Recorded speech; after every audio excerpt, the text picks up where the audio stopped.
नमस्कार। आप देख रहे हैं स्पेशल कवरेज न्यूज और मैं हूं आपके साथ शिव कुमार।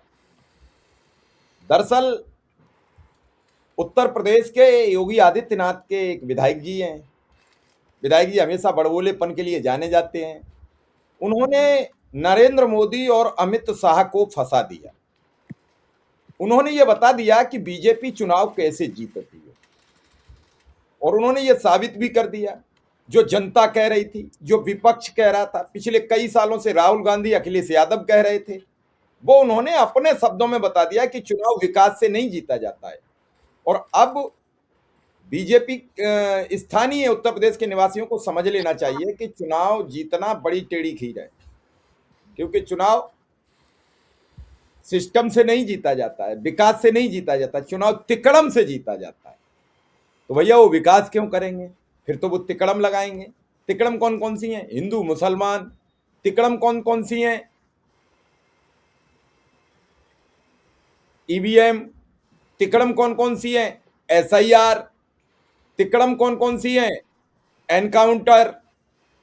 इन सब तिकड़मों के जरिए जब चुनाव जीता जाएगा तो फिर मजदूर का बेटा क्यों सोच रहा है कि हमें कभी रोजगार मिलेगा?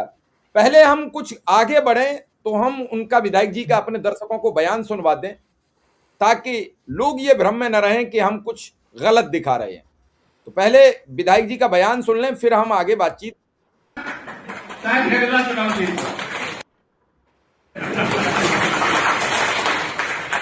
अब अगले चुनाव में तैयारी का विकास करना, ताकि अगला चुनाव जीतना। और विकास से कोई वोट वोट नहीं मिलते हैं। हमने तो बहुत विकास करा के देखे।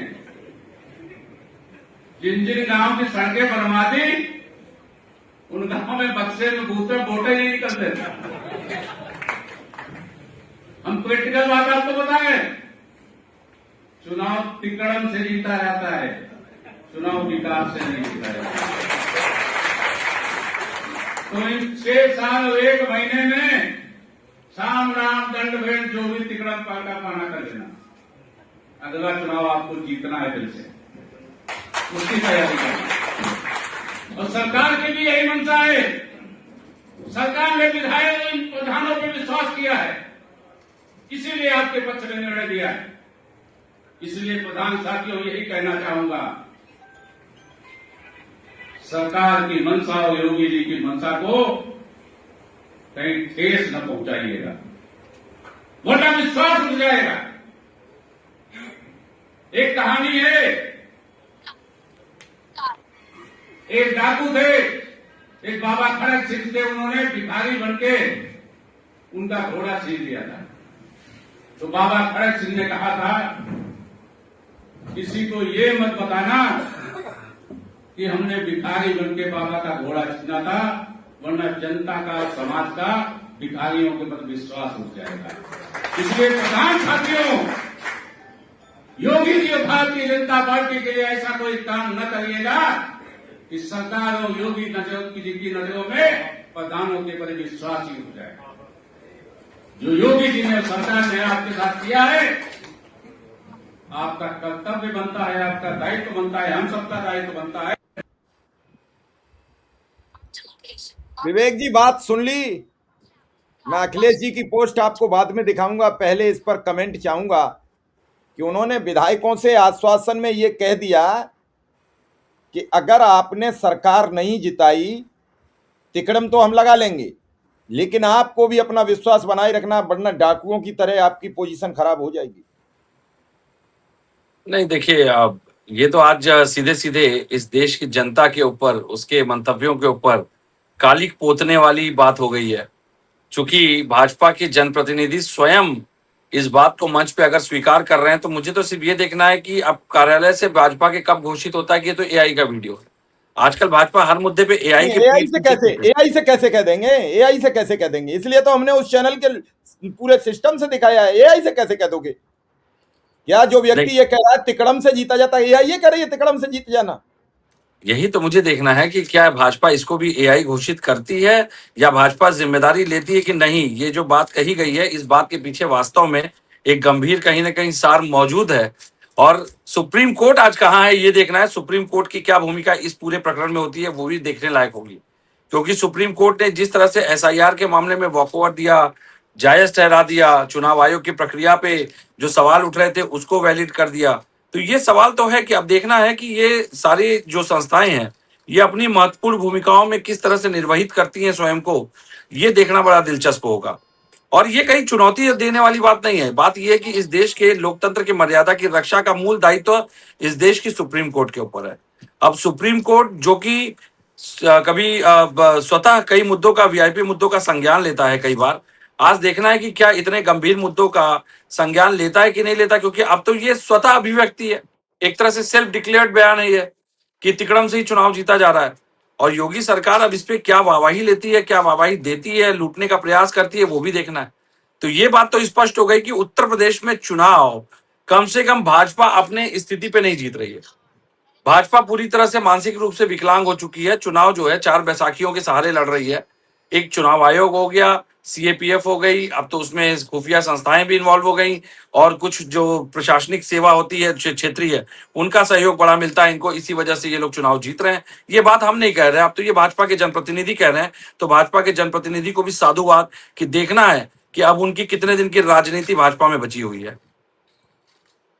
विवेक जी, सवाल ये नहीं है, सवाल ये है कि आप कैसे अब चुनाव लड़ोगे। तिकड़म है क्या आपके पास? तिकड़म में ईवीएम होगी, तिकड़म में फोर्स होगा, तिकड़म में प्रशासन होगा, तिकड़म में नहीं, काउंटिंग होगी, तिकड़म मान में लेते हैं मान लेते हैं कि तिकड़म में सब कुछ होगा, लेकिन तिकड़म में जनता भी तो आ गई ना। अब तो ये मान लिया जाए ना कि जनता भी आ गई, ये तो जनप्रतिनिधि इनके स्वयं कह रहे हैं।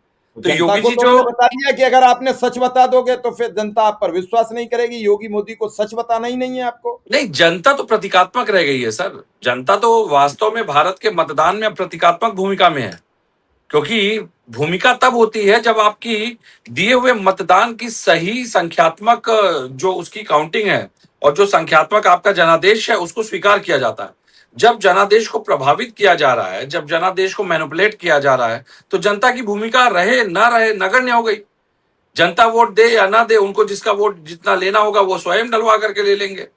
सबसे बड़ी महत्वपूर्ण बात ये नहीं है, महत्वपूर्ण बात ये है कि अगर सत्ता पक्ष का कोई विधायक मंच पे सार्वजनिक रूप से इस बात को स्वीकार कर रहा है, तो चुनाव आयोग क्या कर रहा है?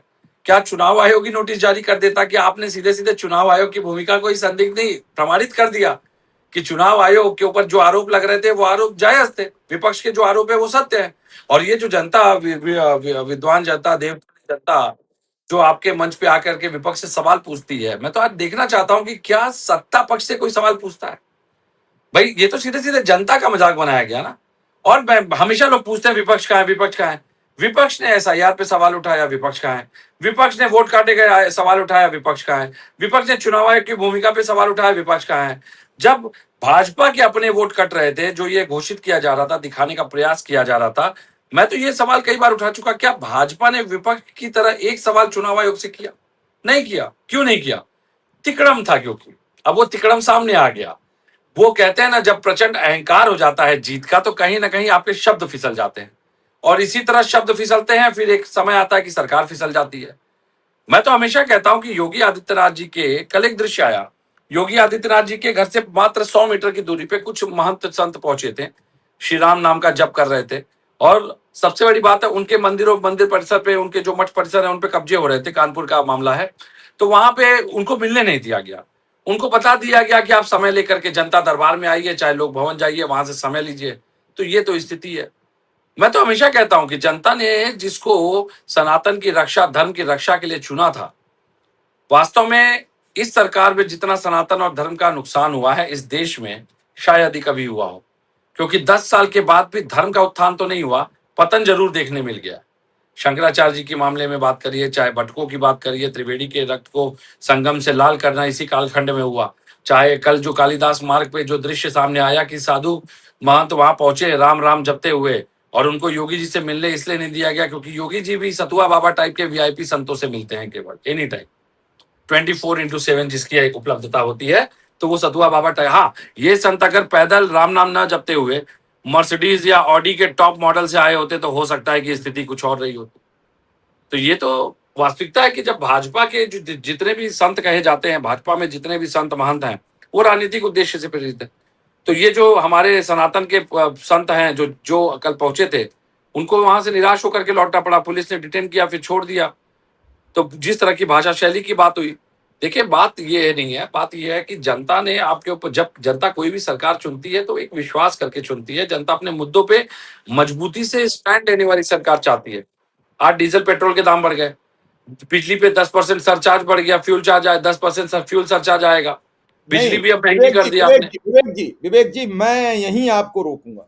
जी इस सरकार का और कितना अहंकार मानोगे? वोट से सब डरते हैं, जी, बताइए डरते हैं कि नहीं डरते हैं? हाँ हाँ, बिल्कुल बिल्कुल बिल्कुल, वोट ही सरकार को चुनता है। हाँ हाँ, वोट पड़ने में सिर्फ 6 महीने बाकी है। जी जून का महीना लगने वाला है कल, और उसके बाद फिर मार्च तक चुनाव होकर नई सरकार का गठन होना है, यानी जनवरी से चुनाव में चले जाएंगे, यानी 6 महीने बचे हैं। 6 महीने पहले बिजली 10% बढ़ा दी जाती है। इसका मतलब अहंकार है कि हम तुम्हारे ऊपर कुछ भी लागू कर दें, तुम कुछ नहीं करोगे। नहीं, ये भी एक रणनीति है सर, मैं बता रहा हूँ, ये भी एक रणनीति है। सुन लीजिए मेरी, कितना अहंकार है कि हमें वोट का कोई लेना देना नहीं है। इसका मतलब कोई तो राज है जो विधायक जी बता रहे हैं तिकड़म वाला। मैं तो प्रूफ कर रहा हूं। बच्चों का नीट का पेपर, केंद्र की सरकार शिक्षा मंत्री से इस्तीफा नहीं ले रही। पीडब्ल्यूडी विभाग का एक पुल गिर जाता है, 6 लोग मर जाते हैं, योगी आदित्यनाथ से कोई मीडियाकर्मी सवाल नहीं पूछ रहा। पूरे प्रदेश में मर्डर की तूफान आ गया है, कानून व्यवस्था पर कोई सवाल नहीं पूछता। क्या है? और उसके बावजूद भी अगर सरकार वापसी करती है तो क्या माना जाएगा? और जनता नाराज बताई जाती है। आप 5 लोग खड़े कर लो, बात करो, तो 5 में से 3 नाराज दिखेंगे भरपेट। एक ये कह रहा होगा ठीक है, करोगे क्या, विकल्प क्या है? उनमें से आप 3 कह एक रहे तरफ हैं, होंगे, 3 एक तरफ होंगे, 2 में से एक कह रहा होगा सरकार तो ठीक नहीं चली, लेकिन करें क्या, विकल्प क्या है? देखिए आप कह रहे हैं परीक्षा की, पहली बात कर लेते हैं। अभी एक मैंने देखा, ट्वीट आया, फिर से एक मैसेज आ गया है, नोएडा के आदर्श परीक्षा केंद्र पे सीयूईटी के परीक्षार्थियों की सुबह 11 बजे यह कहकर बाहर निकाल दिया गया कि परीक्षा रद्द हो गई, और ज्यादातर पेरेंट्स अपने बच्चों को लेकर के चले गए। नोएडा के आदर्श परीक्षा केंद्र पे तकनीकी गड़बड़ के बाद सीयूईटी यूजी की अंडर ग्रेजुएट की सुबह वाली परीक्षा रद्द हो गई है। छात्र एनटीए के खिलाफ खूब हंगामा कर रहे हैं और नारेबाजी हो रही है। अब सबसे बड़ी बात यह है कि यह परीक्षा केवल उत्तर प्रदेश में नहीं, प्रदेश राजस्थान, तमिलनाडु सहित देश भर के तमाम केंद्रों पर 2 घंटे बाद भी परीक्षा शुरू नहीं की गई थी, और इसे लेके खूब हंगामा हुआ। अब एनटीए ने सफाई ये दी कि तकनीकी गड़बड़ी है, दोपहर वाली परीक्षा शुरू करने का टाइम बढ़ा दिया गया है। अब यह परीक्षा भी वही एनटीए करवा रही है जो नीट परीक्षा करवा रही थी। अब आप सोचिए, जो भी एक बात आई, इस देश के लोगों ने जिस सरकार को चुना, अब वो सरकार उनके वंशजों के भविष्य पे कैंची चलाने का, सीधे सीधे डकैती करने का प्रयास कर रही है। मैं कहता हूं अगर इस सरकार में जिम्मेदारी तय होती, जवाबदेही तय होती, तो कम से कम फिर भी हम मानते कि सरकार सुचितापूर्ण तरीके से जनता के प्रति जवाबदेह है। ये सरकार तो केवल उद्योगपति और अपने मंत्रियों के प्रति जवाबदेह दिखाई दे रही है। भाई सीधी बात है, जिसकी जितनी हिस्सेदारी उसकी उतनी भागीदारी, ये भी एक नारा था। अब इस नारे को आप वोट की जगह आर्थिक नोट में देख लीजिए। जिस नेता की जितनी हिस्सेदारी होती है कलेक्शन में, उसी का इस्तीफा नहीं लिया जाता है। ये तो भारतीय राजनीति में कौन अपरिपक्व है सर? कौन मॉडर्न पॉलिटिक्स या पॉलिटिक्स या अछूता रहा है कि जिसको नहीं पता कि ये तिकड़म क्या होते हैं? किसी भ्रष्ट विधायक को जिसके कार्यकाल में जनता नाराज है, उसको आप बार बार टिकट दे रहे हैं। कोई एक 10 साल के बाद मुख्यमंत्री जिसकी राजनीतिक दूरी हिंदू मुसलमान पर टिकी है। उत्तर प्रदेश का बजट इतना लाया जाता है, 8 लाख करोड़ के आसपास का बजट बनाया जाता है, जितना देश के ऊपर उत्तर प्रदेश के जीडीपी पे कर्ज है। कर्ज के बराबर तो आपका बजट है। तो ये सारी जो भागीदारी वाली जो बात आ रही है, जिसकी जितनी हिस्सेदारी उसकी उतनी भागीदारी, जो जितना पैसा कलेक्शन लेकर के जनता भारतीय जनता पार्टी को दे रहा है, उसको उतना बढ़िया हिस्सेदारी दी जा रही। मैं तो स्पष्ट रूप से देखता हूं, मैं तो पॉलिटिकल साइंस का स्टूडेंट रहा हूं, बहुत बखूबी जानता हूं ये तिकड़म। अखिलेश यादव जी ने इस पोस्ट पर क्या कहा वो भी जरा दर्शकों को दिखा दें, जी फिर हम आपकी बात सुने। अखिलेश यादव का ये पोस्ट है आपके सामने। उन्होंने लिखा, भाजपा में जो जितना बेईमान वो बैठा है उतना ही ऊंची मचान।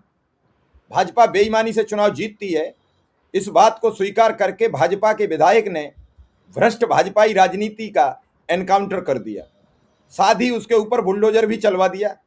देखते हैं अब इन भाजपाई विधायक को पार्टी से निकाला जाता है या भाजपा द्वारा अगला मुख्यमंत्री घोषित किया जाता है।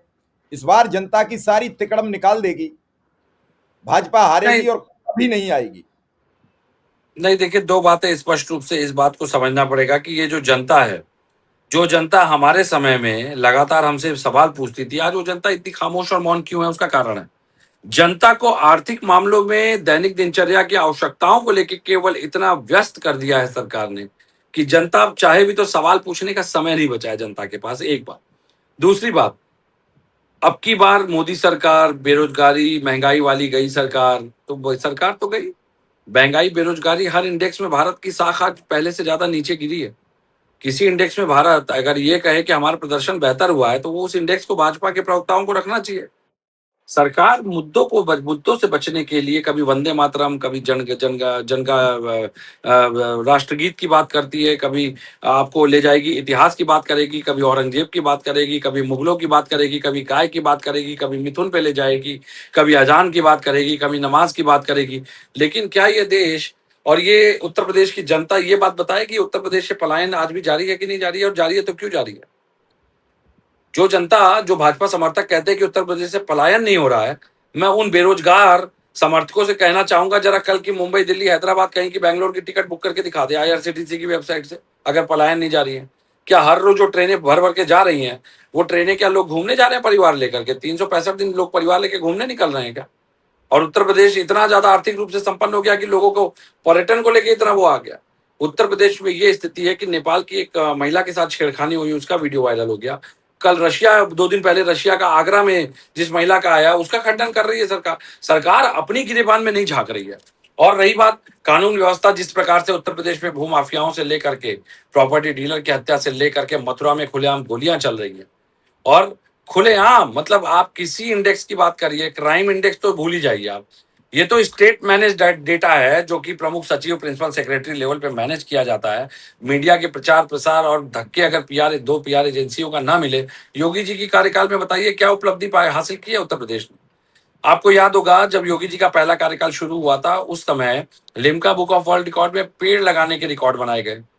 आज उत्तर प्रदेश जल रहा है, आप 42-43 डिग्री की सेल्सियस की गर्मी झेल रहे हैं। कहाँ है वो पेड़, कहाँ है वो पौधे? कागजों पे तो आपने 4.5 करोड़ से अधिक पेड़ लगा दिए थे पहली बार, कहाँ गए पेड़? करोड़ों रुपए पानी की तरह आप खर्च कर दे रहे हैं, लेकिन वो सारे बंदरबाट हो रहे हैं। वास्तविकता ये है, सब अपनी जेबें भरने में लगे हैं, सब अपनी जेब भर रहे हैं। उत्तर प्रदेश में एक गृह मंत्री है क्या? दिखाई देता है आपको कभी गृह मंत्री? पुलिसिंग अगर मजबूत होती, उत्तर प्रदेश को आज तक कार्यकारी डीजीपी नहीं मिला। ये उत्तर प्रदेश की पुलिसिंग की व्यवस्था है। कार्यकारी डीजीपी से चल रहा है, कार्यकारी नहीं, स्थायी डीजीपी, माफ कीजिएगा, स्थायी डीजीपी नहीं दिया गया। हाँ, कार्यकारी से तो चल ही रहा है। तो कार्यकारी मुख्यमंत्री भी है। दिल्ली कहाँ गंभीरता से लेती है इनको? क्यों वो नहीं तो लेती? डैमेज कंट्रोल है कि केवल एक साथ अरे और मंच साझा कितनी, करना मजबूरी है। उनका विधायक कह रहा है कि मोदी साथ तिकड़म से चुनाव जीतते हैं, और कितनी जिम्मेदारी से ले, वो खोल तो रहे हैं दिल्ली की पोल, और कितनी जिम्मेदारी से कहें। नहीं, अब इसमें भी दो बातें हैं। देखिए, इसमें आप एक चीज नजरअंदाज नहीं करते कि ये बयान उनसे दिलवाया गया है जानबूझ करके, या ये बयान उन्होंने भावावेश में दे दिया है। अगर जीत का प्रचंड अहंकार होगा तो बिल्कुल मान सकता हूं कि भाजपा के हर पदाधिकारी, कार्यकर्ता, विधायक, सांसद के ऊपर प्रचंड अहंकार सवार है। कोई खुद को पुराना हिस्ट्री शीटर बता रहा है कानपुर में बैठ करके, कोई खुलेआम जमीन कब्जा करा रहा है, तो कोई सवाल उठाने वाले को नोटिस भेज दे रहा है साइबर सेल से। इस तरह की घटनाएं भी हो रही हैं। खुरपेश नाम का एक हैंडल है ट्विटर पे, जिसने कि आर्मी के जवानों का मामला उठाया कि बीजेपी के कोई बड़े नेता हैं वो कब्जा कर रहे हैं। उन्होंने, आज देख रहा हूँ, खुरपेश के खिलाफ साइबर सेल का वो आया है, इसकी जानकारी दो। तो भाई पुलिस को अपनी भूमिका, देखिए वास्तविकता ये है, पहले अधिकारियों के अंदर एक स्वाभिमान, आत्मसम्मान और विभाग के प्रति जवाबदेही होती थी।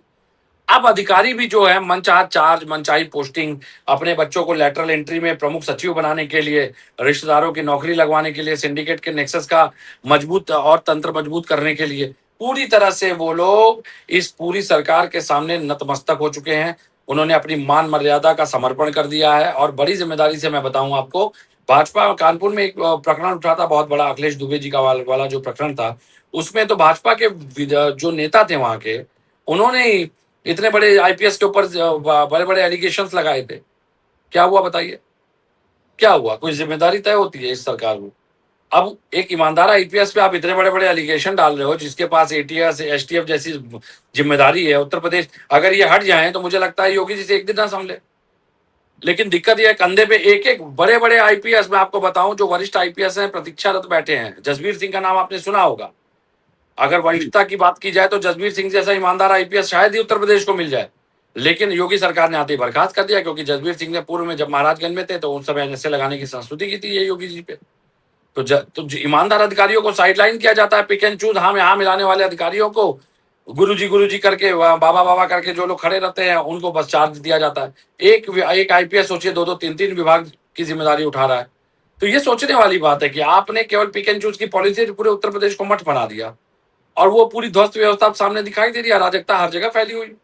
आप निकलेंगे, हो सकता है आप अपने स्टूडियो से बाहर निकले, आप घर तक पहुंचेंगे सारा सही सुरक्षित, को कौन जानता है। सरकार को बस ये दिखना चाहिए कि आप उस सरकार के विरोध में है, पहले मैनेज करने का प्रयास होगा और ये भी अधिकतर नहीं होता, या कहिए सीधे डैमेज ही कर दे आप।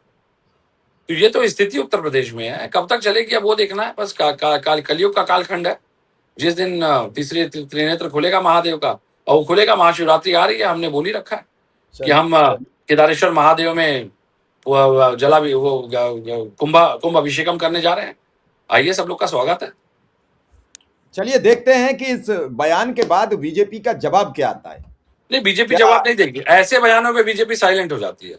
जब किसी ने पोल खोल दी है तो बीजेपी साइलेंट हो गया। मुद्दे की बात तो मेरे लिए तो ये महत्वपूर्ण है, ये बयान दिल्ली ने दिलवाया है या ये भावावेश में ये बोल गए हैं जिसका कि संज्ञान सुप्रीम कोर्ट नहीं लेता है, तो सुप्रीम कोर्ट की भी साख पे सवाल उठेंगे। भाई, सुप्रीम कोर्ट ने देखिए सबसे बड़ी गलती क्या करी, चंडीगढ़ का वीडियो जब वायरल हुआ था मेसी वाला, उस वीडियो के बाद सुप्रीम कोर्ट को चुनाव आयोग पे शिकंजा कसना चाहिए था। उस अधिकारी को तत्काल प्रभाव से बर्खास्त करना चाहिए था। भारत के लोकतंत्र के साथ खुलेआम नंगा नाच किया गया, नंगा डकैती, खुलेआम डकैती डाली गई आंखों के सामने, लेकिन टिप्पणी करके उसको माफ कर देना कॉस्ट लगा के, ये सबसे बड़ी गलती इस देश की रही। और उसका कारण है कोलेजियम सिस्टम। अब मैं कहूंगा तो बात बहुत दूर तक जाएगी। सुप्रीम कोर्ट के लोगों की भावनाएं बड़ी आहत हो जाती है जल्दी, भाई कंटेम्प्ट ऑफ कोर्ट की बात हो जाती है, लेकिन वो ये नहीं देखते हैं कि जिस देश में लोकतंत्र का को बचाने की नैतिक जिम्मेदारी सुप्रीम कोर्ट की है, उस देश के लोकतंत्र पे लगातार डकैती हो रही है और सुप्रीम कोर्ट मौन साध के बैठा।